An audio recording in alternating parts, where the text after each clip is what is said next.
நீங்கள் பார்த்து கொண்டிருப்பது ஆம்ஸ்டாங் டிவி.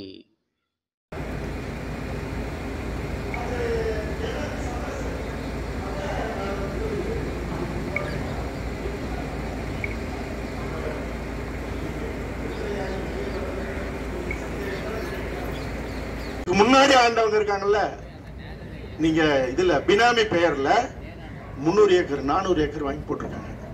ஓபிஎஸ் அவர்களுக்கு ரோடு மேலே எங்க பன்னூர்ல. இப்ப பணக்காரர்கள் குடியிருக்கிற ஏற்கனவே முடிவு செய்யப்பட்ட இடத்தை எல்லாரும் கூறு போட்டுக்கிட்டு, ஏற்கனவே இருக்கிற விவசாயிகளுக்கு வாங்கி கூறு போட்டுக்கிட்டு, இப்ப சோத்துக்கே வழி இல்லாம தினம் உழைச்சாதான் சோறு, அவன் படுக்க இடம், குலதெய்வ கோயிலோட இப்படி வாழ்ந்துட்டு இருக்கான்ல, அவன் இடத்த ஒரு ஏக்கரு 50 லட்சம் ரூபாய்க்கு அதிகபட்சம் வாங்கியிருப்பான், இல்ல 25 லட்சம். நாளைக்கு அது 25 கோடியும் போவோம், 200 கோடியும் போவோம் ஒரு ஏக்கர். அப்ப எவன் ஏற்கனவே 4000 ஏக்கர் அபகரிச்சுட்டு இப்ப விளைநிலத்தை 20 கிராமத்தை காலி பண்ணி நீங்க அதுல விமான நிலையத்தை கட்டி, நான் பாக்குறேன் ஒரு ஏரி, பெரிய ஏரி, பல்லவன் கட்டின ஏரி, பல்லவர் காலத்துல கட்டின ஏரி, அந்த ஏரியில ஓடுதலம். அவன் கட்டின ஒரு கால்வாய் இருக்கு 6 கிலோமீட்டர், அந்த ஏரியும் கால்வாய் இணையற இடத்துல விமானம் ஓடுதலாம். கொசஸ்தல ஆறுடைய ஒரு பகுதி அதுல ஓடுது. இதெல்லாம் நீங்க ஆக்கிரமிச்சா இங்க சென்னை விமான நிலையம் நிறைஞ்சு அப்படி ஒரு பேப்பர் விமானம் மாதிரி மிதந்தது இல்ல, நம்ம எல்லாம் பார்த்தோமே 2004 அதுக்கப்புறம்லாம். அதோட மோசமா அந்த இடத்தையும் மிதக்கும், இங்கேயும் மிதக்கும், எல்லா இடமும் மிதக்கும். ஆனால் இவர்கள் தீவு வாங்கி போட்டவங்க, வெளிநாட்டுல இடம் இருக்கு, கோடி கோடியா கொள்ளையடிச்சு எல்லா நாட்டிலையும் வியாபாரம் எல்லாம் நடக்குது. ஆனா அங்கேயும் அந்த இடத்தை புடிங்கிட்டு இன்னைக்கு வாழ்ந்துட்டு இருக்கிற இடத்தையும் புடுங்கிறதுக்கு எல்லா விதமான வேலையும் நடந்துட்டு இருக்கு. அச்சுறுத்தலோட எவன் வந்தாலும் கைது பண்றது. வாழறவன் யாரு? தமிழர் குடி. அதிகம் வாழறவன் 50% வன்னியர், 40% மேல பறையர். அப்ப இவனு 2 பேரும் ஒன்னா சேருவானுங்களா? சேரவே மாட்டானோ, சேர விடவும் மாட்டானோ. இவனு சேர்ந்தா வடக்க வன்னியரும் பறையரும் சேர்ந்து, தெற்க தேவரும் தேவேந்திரகுல வேளாடும் சேர்ந்தா 50,000 வரலாறு கொண்ட இந்த இனம், 50 வருஷமா அடிமைப்பட்டு கிடக்கிற இந்த இனம் நாளைக்கே தலை நிமிரும். எல்லாத்துக்கும் மேல எனக்கு திரைப்படைப்பு தான் முக்கியமா அப்படின்னா, இந்த மண்ணை எழுச்சி உள்ளாக்குறதுக்கு திரைப்படைப்பு. ஆனால் இந்த மண்ணுக்காக போராடி உயிர் போகுதுன்னா, இந்த மண்ணுக்காக போராடுறதுதான் எனக்கு முதல் வேலை. இப்ப மட்டும் இல்ல, எப்பவும் என் தமிழர் குடிகள் அத்தனையும் என் உயிர் குடியாக நினைச்சு நான் போராடுவேன். இந்த நிகழ்வுல ஐயாவை நான் வாழ்த்தி உங்களெல்லாம் சந்திச்சதுல ஒரு பெரும் நெகிழ்வோட மகிழ்வோட இதை முடிஞ்ச உடனே நான் வரேன்னு சொல்லியிருக்கேன். அதனால நான் உங்கள்கிட்ட இருந்து இந்த நிகழ்வு தொடர்ந்து நடக்கட்டும். விடைபெறேன். மகிழ்ச்சி. நன்றி. நான் பார்க்கிறது என்னன்னா, தமிழ் உணர்வாளர்களோட பல கூட்டங்கள், பல நிகழ்ச்சிகள்லாம் நடத்தி இருக்கிறோம். அதுல என்ன பெரிய புண்ணியம் இருக்கு? என்னத்தை சாதிக்க போறோம்? ஐயா கேட்டாரு, நீங்க உங்க தமிழ் அறிஞர்கள், உங்க வட்டத்தில் உள்ள தமிழ் ஆளுமைகளா கூப்பிட்டுங்களான்னு. நான் யாரையுமே கூப்பிடல. ஏன்னா எனக்கு ஒரு 50 பேர் தான் இங்க அனுமதிக்க முடியாதா? எனக்கு இடம் இருக்கு. அப்ப நான் மாணவர்களுக்கு முக்கியத்துவம் கொடுக்கணும், இளைஞர்களுக்கு முக்கியத்துவம் கொடுக்கணும். இப்ப என்ன பாராட்டுறதுக்காக என்ன என் சார்பில் 2 பேர் சொல்ல சொன்னாங்க. ஒன்னு கௌதமன், அன்பு நண்பர் கௌதமன், இன்னொருத்தவரை அன்பு தம்பி அருணபாரதி. ஏன் எங்கள் தேர்ந்தெடுத்தனா, என்ன இங்க பாராட்டிட்டு இருக்க மாட்டாங்க, பெருசா பாராட்ட மாட்டாங்க. இன்னைக்கு இனத்துக்கான தேவைகளை உணர்த்தர்களை இங்க கொடுப்பாங்க. அதுதான் எனக்கு தேவை. என்ன இங்க போயிட்டு இருந்தா எனக்கு நெகிழ்ச்சியா இருக்கும், எனக்கு ஒரு மாதிரி நான் நெஞ்சுக்கிட்டு இருப்பேன். தேவையில்லை எனக்கு. அப்ப இந்த நிகழ்ச்சியை கௌதம் கூட சொன்னார், இதெல்லாம் இங்க பேசலாமான்னு தெரியல. இதெல்லாம் பேசுறதுக்காக தான் கூட்டம். நான் ஒவ்வொரு முறையும் மாதாந்திர கூட்டங்கள் நடத்தும் போது யாருகிட்ட செய்தி போகணும்னு தேர்ந்தெடுத்து தான் வரவேற்பேன். நான் பேசணுன்றதுக்காக தான் இன்னைக்கு நான் பேசினேன். நண்பர்களே, ஆமா இதைத்தான் பாடணும்னு நான் தான் சொன்னேன்.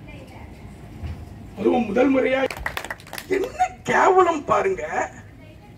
என்னோட தமிழ்தாய் வாழ்த்தை, என்னோட தமிழ்நாடுன்ற ஒரு வார்த்தையை கூட என்கிட்ட புடுங்கி திராவிடம்னு மாத்தி நீ பாடுறா, இதுதான் அரசு அங்கீகரிக்கிற தமிழ்தாய் வாழ்த்துனா நம்மளாம் என்ன உரிமை இல்லாத மனிதர்களா? இங்க உரிமை இல்லாத மனிதர்களா? என் நாட்டை என் நாடுன்னு சொல்ல முடியாதா? நாகப்பட்டினம் இந்த மொழியை மீட்டெடுத்தவர், அத்தனை சமஸ்கிருத வார்த்தைகள் கலந்து இந்த மொழியை அழிக்க ஒரு பெரிய கலாச்சார போரை நம்ம மேல நடத்தினப்ப அதை மீட்டெடுத்த பெரும் ஆளுமை அவரு. ஏன் அவரு மண் இல்லையா இது? என்னையா பண்ணாரு பெரியாரு? என் மொழிய நீச மொழின்னு ஆரியர்கள் சொன்னாரு. இவரு என்ன சொன்னாரு? ஏதோ ஒரு மட்டமான ஒரு வார்த்தையை சொல்லி சொன்னாரு. ஆங்கிலத்துல பேசுன்னு சொன்னாரு. வேலைக்காரிட்ட கூட ஆங்கிலத்துல பேசினாரு. திருக்குறளை மலத்துக்கு நிகர்னு சொன்னார், மலம்னே சொன்னாரு. அப்புறம் தமிழறிஞர்களா எதிர்ப்பு தெரிவிச்சு அடுத்தது ஒரு திருக்குறள் மாநாட்டில் தலைமையை தாங்கினாரு, இல்ல கலந்துகிட்டாரு. அப்ப இன்னைக்கு என் மொழி தமிழ உலகம் போற்றுது. உலக மொழியியல் அறிஞர்கள், வேற யாரும் இல்ல, நீயும் நானும் இல்லப்பா, மொழியியல் அறிஞர்கள் சொல்றாங்க இந்த மொழி தனித்து இயங்கக்கூடிய ஒரு மொழி. உலகத்துல மிக 6 செம்மொழி, அந்த 6 செம்மொழியில தனித்து இயங்கக்கூடிய ஒரு மொழி தமிழ்ன்றாங்க. உணர்வுகளை மிக நுண்ணியமாக சொல்லக்கூடிய ஒரு மொழினா, மிக நுண்ணியமாக சொல்லக்கூடிய ஒரு மொழினா தமிழ்ன்றாங்க, மிக கூர்மையாக. கண்டிப்பாக இந்த மண்ணையும் மொழியையும் மீட்டுவிட முடியும். அன்பு கூர்ந்து தயவு செய்து நீங்கள் இதனை உங்கள் கடமையாக ஏற்று செய்யுங்கள்.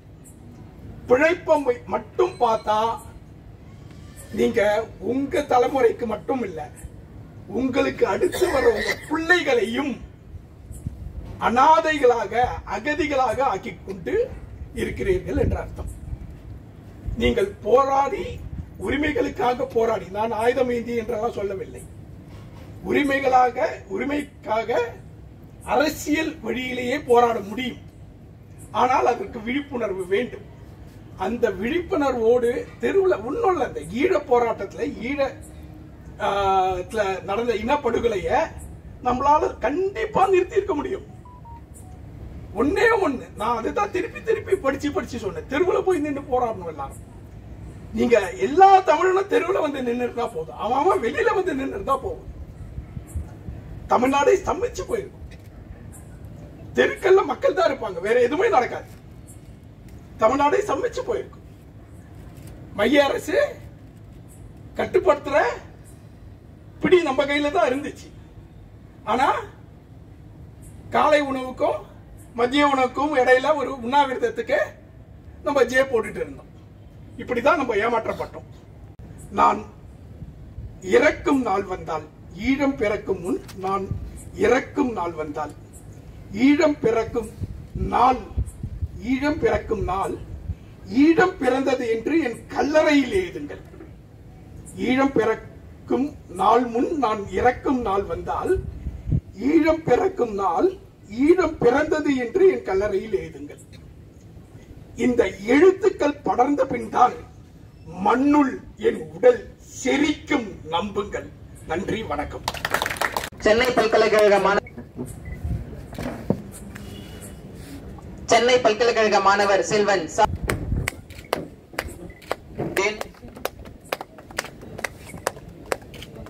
மாணவர் செல்வன் சா பார்த்தசாரதி அவர்களை அன்புடன் அழைக்கின்றேன். செல்வன் ரா அரிசுதன் அவர்களை அன்புடன் அழைக்கின்றேன்.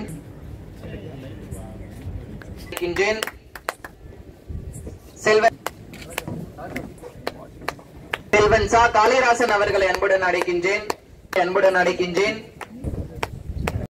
நிறைவுற்றது.